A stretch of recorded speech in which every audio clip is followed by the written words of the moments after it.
Democrats quick to alleviate any concerns about where the party stands on support for Israel. This after a vocal progressive Democrat made stark remarks against the nation. NTD's Melina Weiskup has the story. Just days before Israel's president is set to give a speech before a joint session of the U.S. Congress, the chairwoman of the Congressional Progressive Caucus said this to a group of pro-Palestinian demonstrators. We have been fighting to make it clear that Israel is a racist state. Immediately drawing a response from Democrat leadership defending support for the Jewish democratic nation.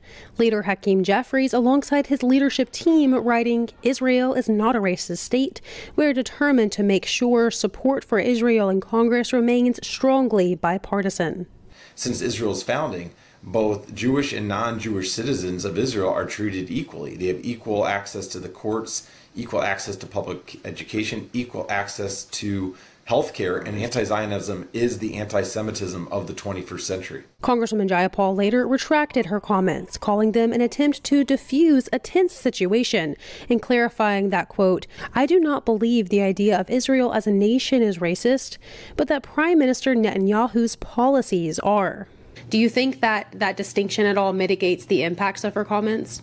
No, that distinction actually compounds her comments, because if you look at what Prime Minister Netanyahu has done, she's referring to the so-called settlers, our Jewish families and Jewish businesses that are merely trying to thrive in the heart of the homeland of the Jewish people in Judea and Samaria. Jewish people have lived there for thousands of years. It's well documented. Speaker Kevin McCarthy, when asked if the GOP would take action against the Congresswoman because of her comments, had this to say. The only time action has ever been taken is when we had to take the action.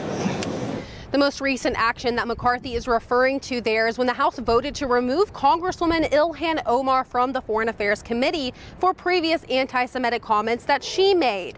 And Omar, as well as others, are expected to protest this joint session of Congress by Israel's president this week. Meanwhile, other Democrats are really eager to solidify their support for Israel. Reportedly, a group of Jewish Democrats are writing a draft statement directly criticizing Ja'Apol's comments here. That draft was obtained by Jewish Insider, and they're expected to say something along the lines of, "We will never allow anti-Zionist voices that embolden anti-Semitism to hijack the Democratic Party."